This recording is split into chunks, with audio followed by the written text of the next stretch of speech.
Thank you very much for joining us tonight for a presentation about some aspects of collecting stamps of Berlin. I am from Berlin. First 15 years I spent there, and also collected stamps at the time. So I hope to give some special insights. So I have to start out with giving some credit to the American Philatelist. There was a November issue, and I found it very interesting. And I draw a lot on some of the articles in there. So there was this issue was specifically about issues from Germany. But right now, I show you this picture because there's already an error in there. Yes, it is the coat of arms of Berlin with a bear, but obviously not saying Germany. But Germany is not identified with a bear. The coat of arms of Germany is the eagle. So just to make sure that is clear. So I divided in 5 different parts, talking about the beginning, the airlift, the help for Berlin, the wall, and the fall of the wall. So hopefully each aspect is also from a philatelic perspective of interest. So at the beginning, the collecting area of Berlin started after World War II, so 1945. The war was over in Berlin was over on May 2nd, because that's when the last defenders of Berlin surrendered.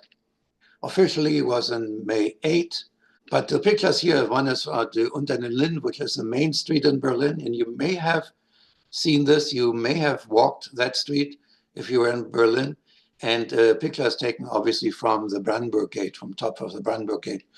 On the right side there, it's one of the flak bunkers that there were several of them in Berlin. There are some in Hamburg, or Munich has them, and also Vienna.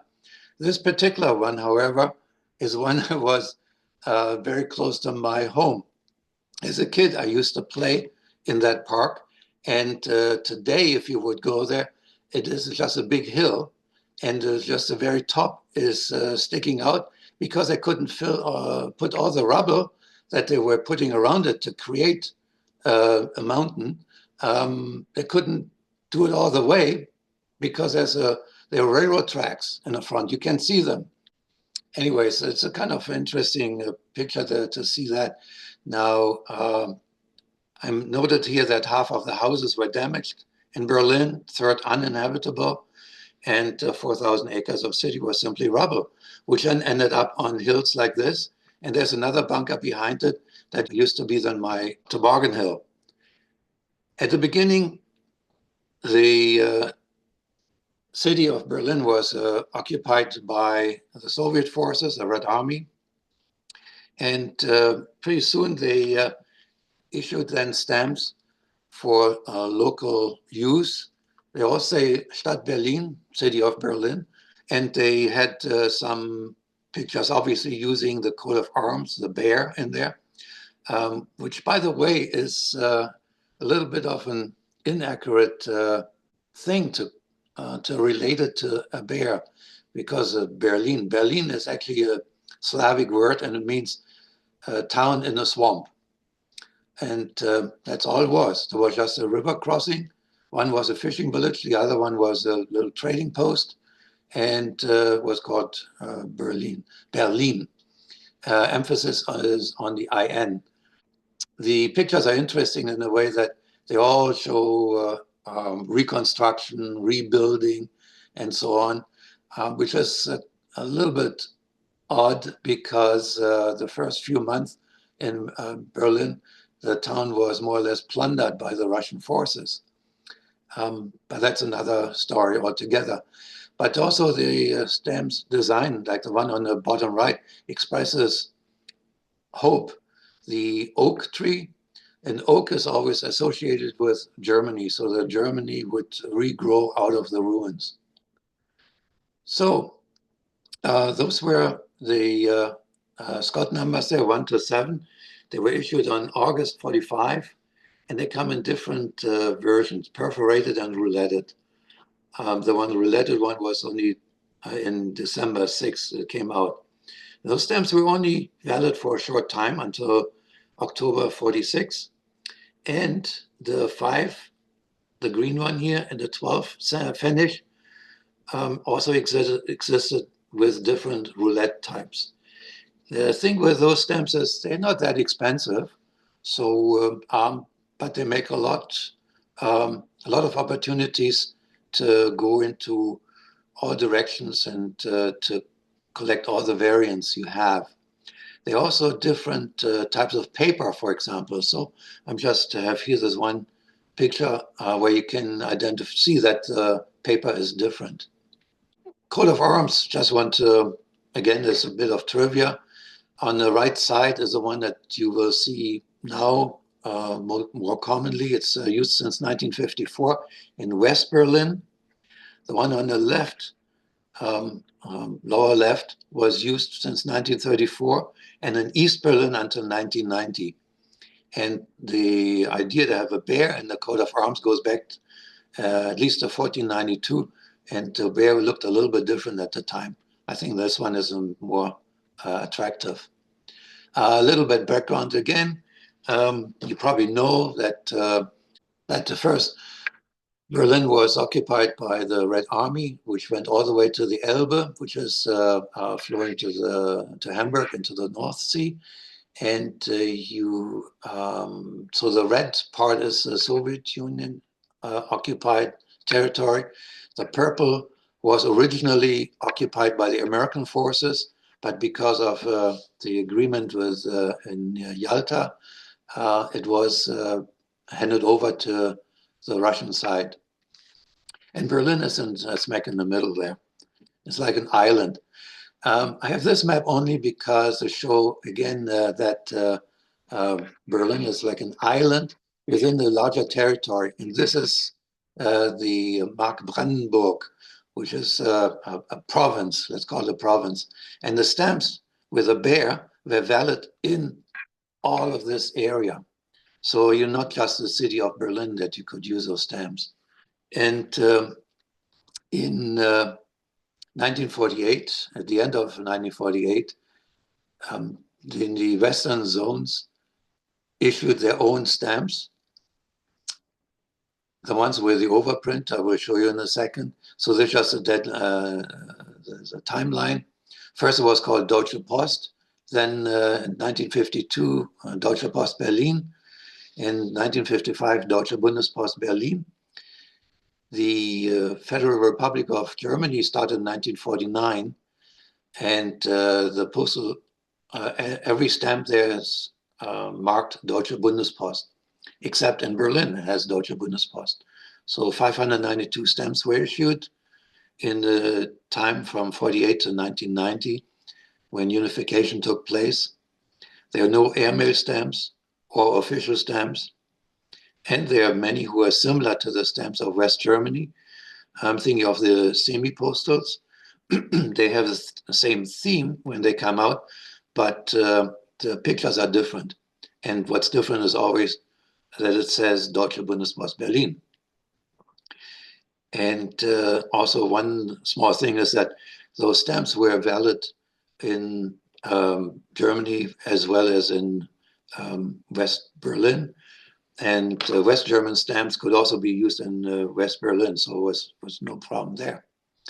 Those were the first ones that came out from the new entity of West Berlin. So we had stamps that were issued originally for all of Germany, now with an overprint of Berlin.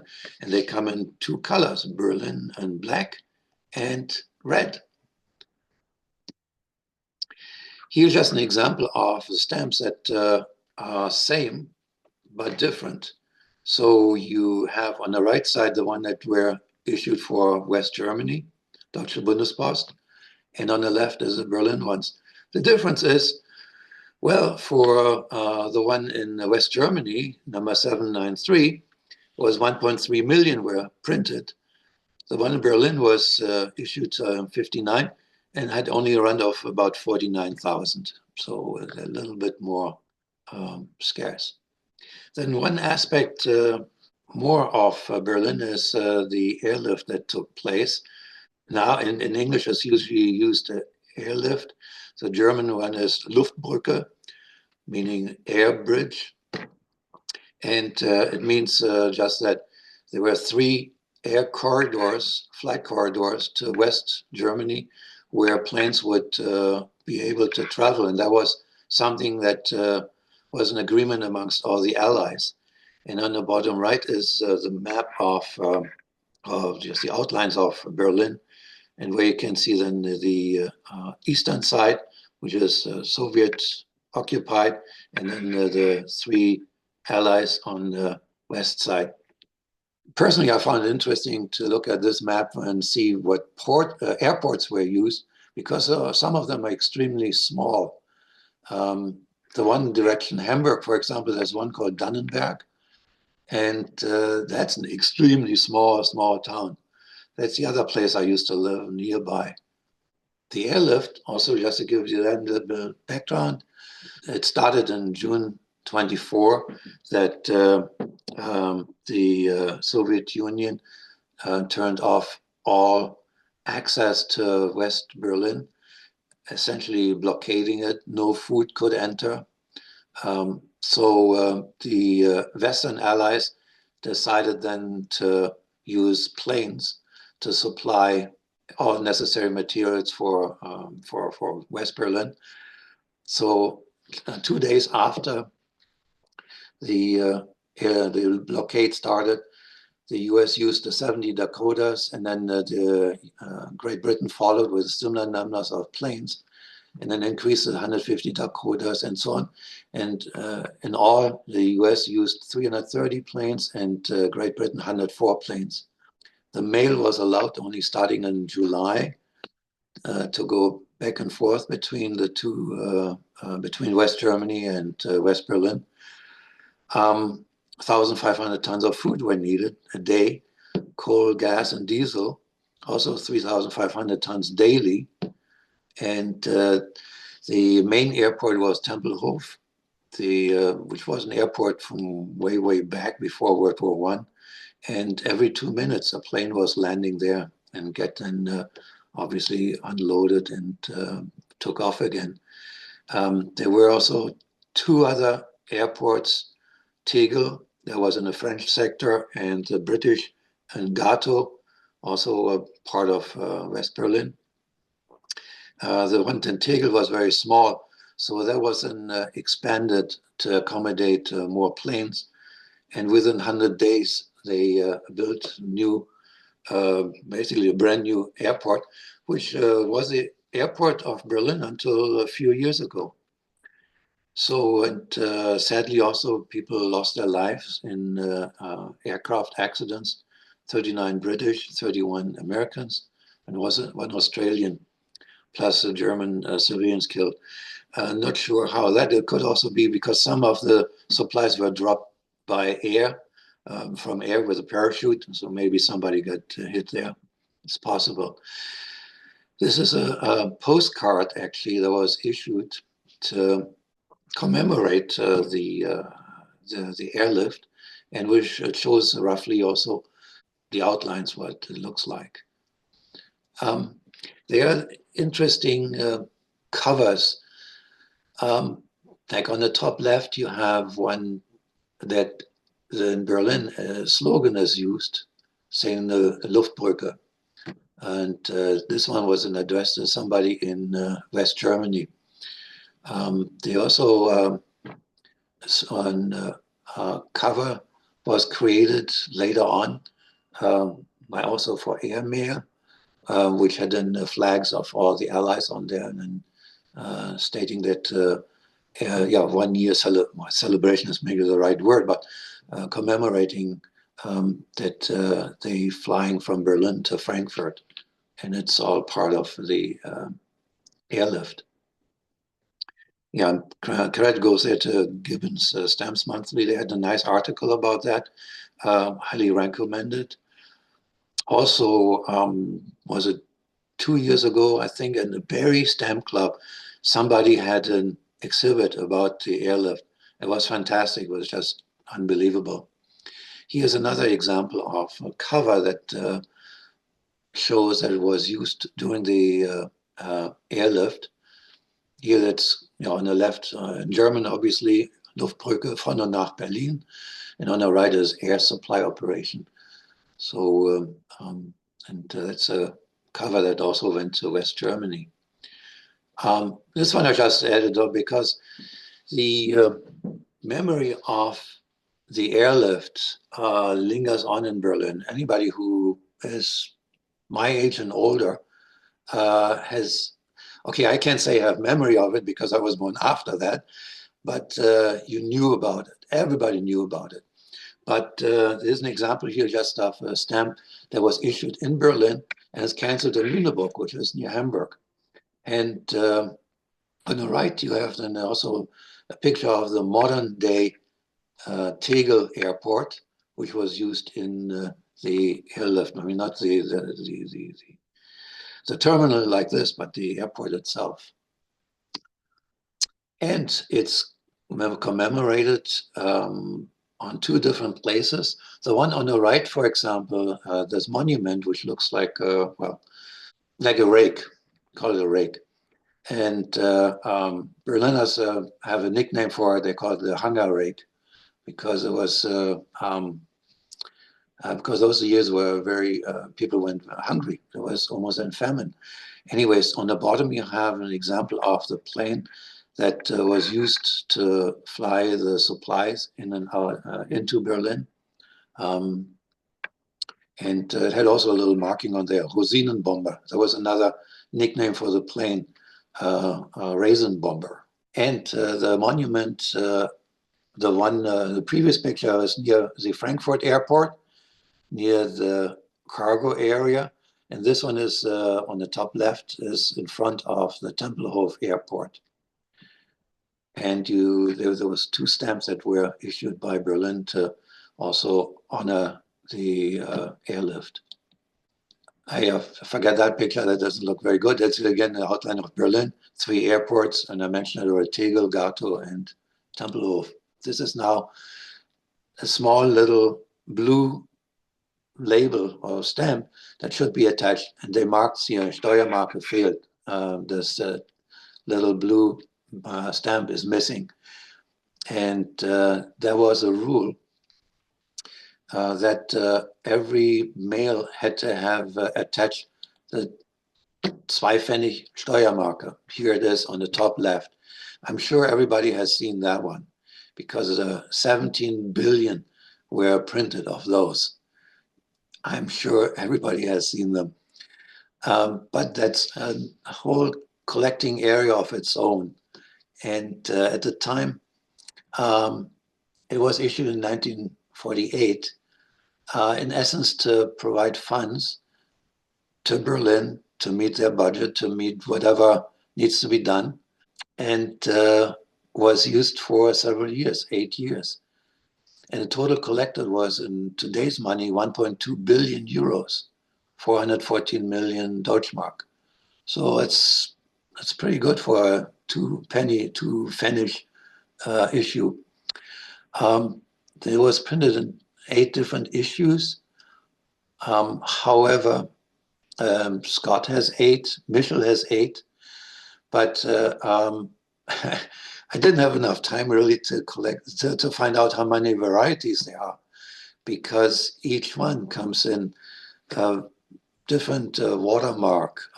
There are printing errors, paper differences. So if you want to get if you look for a rabbit hole, this is it. And one site I can recommend is that's on the bottom here. Der Bund Deutscher Philatelisten, BDPH, Federation of German Philatelists. They have a beautiful website, and there's a specific work group that looks at that.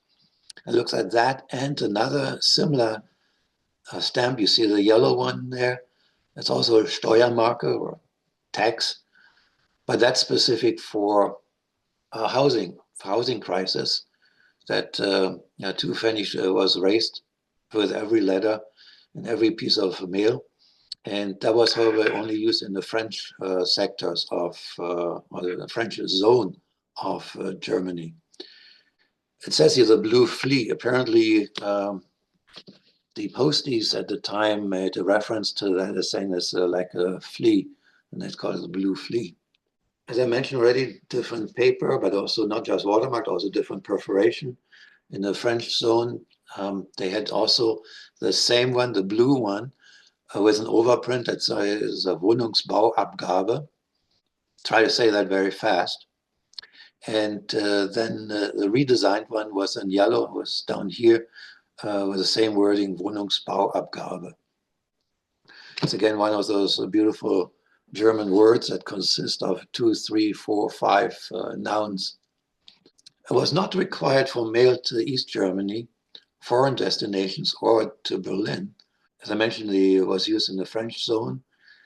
And depending on what area of the French zone, because there was different old districts they used to divide the zone in, so each region, and they had a different timing. But there was also then the postal war. There were actually one, that's the first one, and there's a second one. I will talk about that later, a second. The East German authorities disallowed the mail with those blue stickers, and mail was returned or the stamp was defaced. They didn't like it. There's also another peculiarity if you want to collect those, and especially on a cover, there's the Heimkehrerpost. And it says on here in German, Expelli, it's a funny word, I don't like it.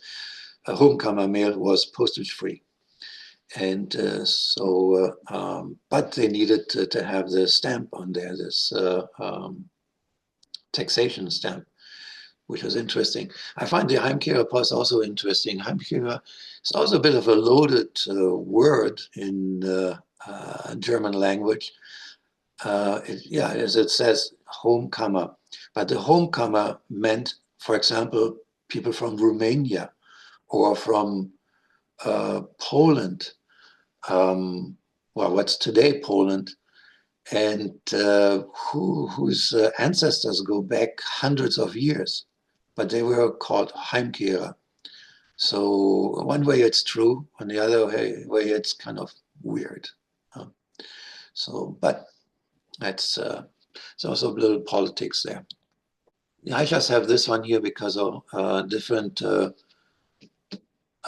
covers exist also with more fancy cancels. In this example, the town of Pforzheim used something to advertise what they're famous for. That's for the jewelry and clocks.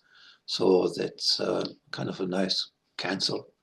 And the website, by the way, for the Arbeitsgemeinschaft Notopfer und Wohnungsbaumarken e.V. in the Federation of German Philatelists is in German only. So it's a bit of a drawback.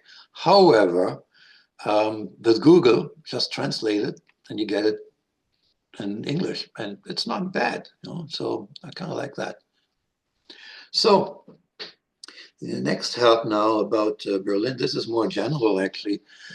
And that I explain that now with why there is Kennedy's picture on there.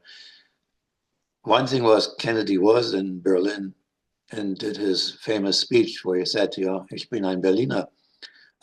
But Berlin and people in Berlin, especially West Berlin, remembered the airlift, and it was especially the Americans who supplied the city with food and coal and everything. Also, it was a beacon of freedom. And that stamp on the left side is June 17, 1953, commemorates an uprising in East Berlin and East Germany that was then quickly suppressed by the Soviet forces. And the stamp was commemorating that. Also in 1953, Berlin received this, the Freedom Bell from the Americans, from the American people. and three different issues were produced. One where the, I forgot what it is now. It's on the left, on the right, and in the middle. So there was a gift, and it's it's still there, in hanging in the city hall of Neukölln. Here is the second postal war that went on, because all those stamps show buildings that are in either East Germany or in what's now Russia, or in Poland. So those are all places where that used to be German territory, and you can say it was part of the Cold War. Stamps were issued in the 60s, and many people were thinking that eventually those territories would be returned to Germany. And in school, I remember the maps were always showing the parts that were used to be German and now Polish, where it said then under Polish administration. Obviously, since unification, the top four has changed, because Dresden, Neubrandenburg are now part of Germany again. So, and the names obviously have changed. The Königsberg is no longer Königsberg, it's Kaliningrad. Stettin is Szczecin, and then you got Jurek, Szlachki. Anyways, the thing with the postal wars, there are covers that show those stamps being blackened out, crossed out, and so on. So it's another collecting area, I would say, with a historical background. Now we have here August 13, 1961, and that is the day when the wall was built, and that's pretty infamous. Somehow I managed to miss all the good things. Not the good things, I shouldn't joke about this. I missed World War II. I was born way after that, but I played in the ruins. On that day, it's in summer, I was on vacation with my parents in West Germany. And when unification took place in 1990, I was actually in Germany, living there temporarily, but we went shopping in the Netherlands. So the funny thing is that East Germany even issued a stamp commemorating the building of the wall. So once 10-year anniversary came around, they had a set of two stamps, one of them showing a soldier and a member of the workers' militia. And obviously, again, with the symbol of Berlin behind, the Brandenburg Gate. And because at that time they were still very proud of having this wall, the anti-fascist wall, and another stamp issued for that, actually more for the 10 years of their military, and that was issued in 1966, also shows a soldier with the Brandenburg Gate, but not the wall. Now, moving further ahead, in 1987 was 750 years of Berlin. That's Berlin was mentioned the first time, and significant buildings are shown on this picture. And just to point out that the East Berlin monuments are only in silhouette. You got this radio tower that's in East Berlin, the major cathedral that is in the east, and then also the Marienkirche on the left there, behind the Brandenburg Gate. The Brandenburg Gate itself also was in East Berlin, actually. Yeah, and in the middle is the commemorating more or less World War II, even though the official name is so that it commemorates one of our emperors. Now, eventually the wall came down, and Berlin, no, not Berlin, Germany issued a stamp to commemorate that. On the right side, you see there with a hole in the wall, and the German flag, like a rainbow, going through there.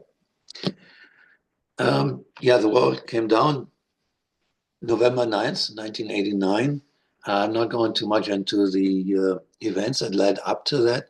Just to mention that Mr. Schabowski, who was part of the leadership of East Germany, the Communist Party there, was at a press conference, and it was live on TV. And he announced that travel to the West would be allowed without restrictions, and it was at 6:57 p.m. Was kind of an interesting event that night. The first crossings, as I actually learned only today, preparing for this presentation, there were somebody crossing at 8:30 already into Berlin, and also some people 9:15 on the border to West Germany. But the majority, with the big thing that happened where the wall really came down, in my opinion at least, was this crossing at the Bornholmer Straße. At 9:20, the first people were let out, and then the really was open by 11:30 p.m.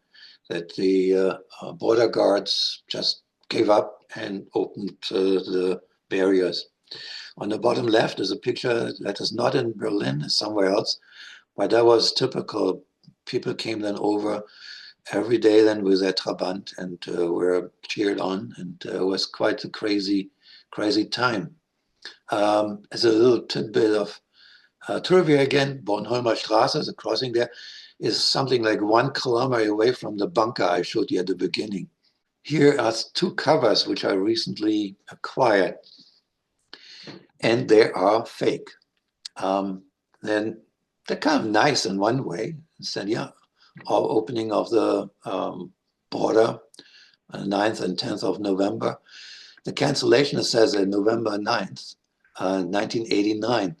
It's impossible that a cover could have been run through a machine saying, you know, opening of the border, because the opening of the border took place at night.